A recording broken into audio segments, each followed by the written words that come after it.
Jay Simon this morning, blend. Two favorite critics as they clear their throats. I got Tony, I got Janelle.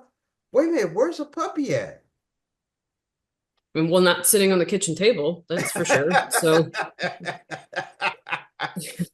Tony, let's get things started with Bring Her Back. Let's talk about that a little bit. Tell us what it's all about.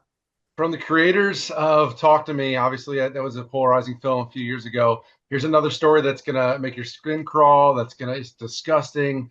It's about a young family, and we'll just kind of leave it at that. That goes through a hardship, and they end up with a foster parent that maybe isn't the best of choices. And I mean, this directors, Danny and Michael Philippou, are two for two for me. Janelle? I thought it was okay. Now, originally, I wasn't a big fan of it, seeing it in the theater. Excuse me. And I had not seen Talk to Me. But after the next day, we watched Talk to Me, and I had a better understanding of the movie and felt like it gave me better context of it. It still was okay. I didn't like it as much as I like Talk to Me, but overall, I think these directors have a theme they're sticking with. They have a certain vision, certainly, and a certain way to tell that tale. And I do appreciate that. You know, it was an okay movie for me too. I liked Sally Hawkins. She was great in it. Mishka Haywood was great, and Billy Barrett was great.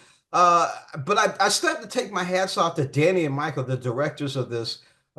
Going from YouTube and then moving into the movies, it's just really good. It's just I like the way things are happening with new innovation and new creativity and new artists being able to expose themselves. I really like that.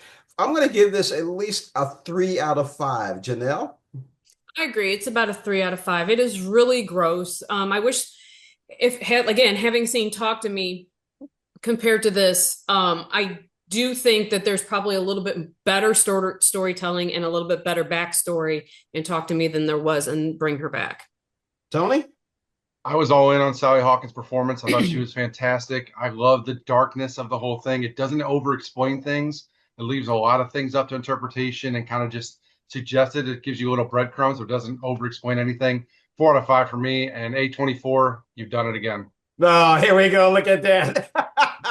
We have done it again. We've been done it. How many times have we done Karate Kid? Oh my God, it's out there. Is this number 6 or number 7? It's got to be one of them. Karate Kid. Let's talk about this a little bit. Tony, you always seem to describe it pretty good. I guess so. So 2010, obviously there was a horrid reboot, if you will, of the franchise, and this tries to redeem that, giving us Han, but it also combines it with Miyagi's teachings and a young kid. It's the same story we've seen before, relocates to America, and apparently martial arts are big in New York as well. And it's about finding a bully that he has to overcome. Janelle, what you think about the movie?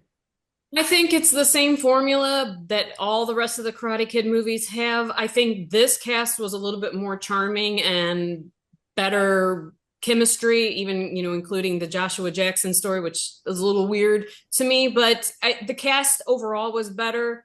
But overall, it was okay for 94 minutes. Yeah, for 94 minutes. I enjoy Jackie Chan. I enjoy Ralph Macchio. Man, these guys are getting old. One of the best things I liked about the movie was paying homage to Mr. Miyagi. That was always great because that's still in my heart. The first two movies are still in my heart.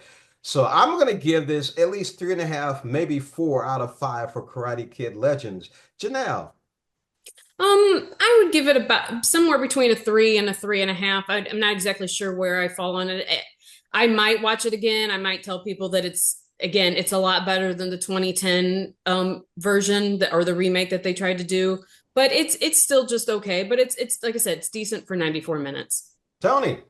I'm with you on this, between a 3.5. It's entertaining for sure. It's nothing we haven't seen before aside from one storyline, but we haven't touched on it yet. Ben Wang was fantastic in the film, and I do think he's going to blow up in the next few years. And Joshua Jackson and Jackie Chan were standouts for me as well. Okay, great. Moving on to Jane Austen Wrecked My Life. I really enjoyed this movie. It is a typical love story. I mean, you can pretty much it's the same formula that you can turn on any kind of Hallmark Channel movie and watch. Now, that's not to say that the cast wasn't great and that the acting wasn't good and it wasn't charming and it didn't have beautiful scenery, but there's really nothing new to any of this story. It is, girl is down on her luck in love, and is caught between, two guys on, but like out of just nowhere, and then makes the right decision in the end. Or it, again, nothing to take away from the actors. I thought it was charming, it was cute, but it's not breaking any new ground here. Tony. No, it's not. And it really takes all those Jane Austen isms essentially, and it's a clever take on them. It makes fun of them, but also in a tongue-in-cheek kind of way, not so much in your face. But Camille Rutherford, I think, is the number one reason to see this film. I thought her performance was excellent, felt very raw and authentic, and I'm excited to see what she does next. I thought it was, for what can't really call it a romantic comedy, but for what it is, I think it was, like you said, charming is a great word to describe it. And even the French aspect, a lot of people, they'll be surprised to know that it's partially in a foreign language for sure. But I thought it really hit emotionally, and I did enjoy it. What would you give it, Tony? I'd go between a 3 and 3.5, closer to 3.5 out of 5 for me. Janelle?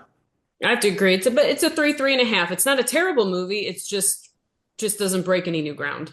Yeah, you're right. I give it a 3.5. Folks, if you're going to watch Jane Austen Wreck My Life, get ready for old guys with no pants. Well, that's it. I hope you guys had a great Memorial Day weekend. I did not. Tony did. Janelle was just out there. Okay, we'll see you.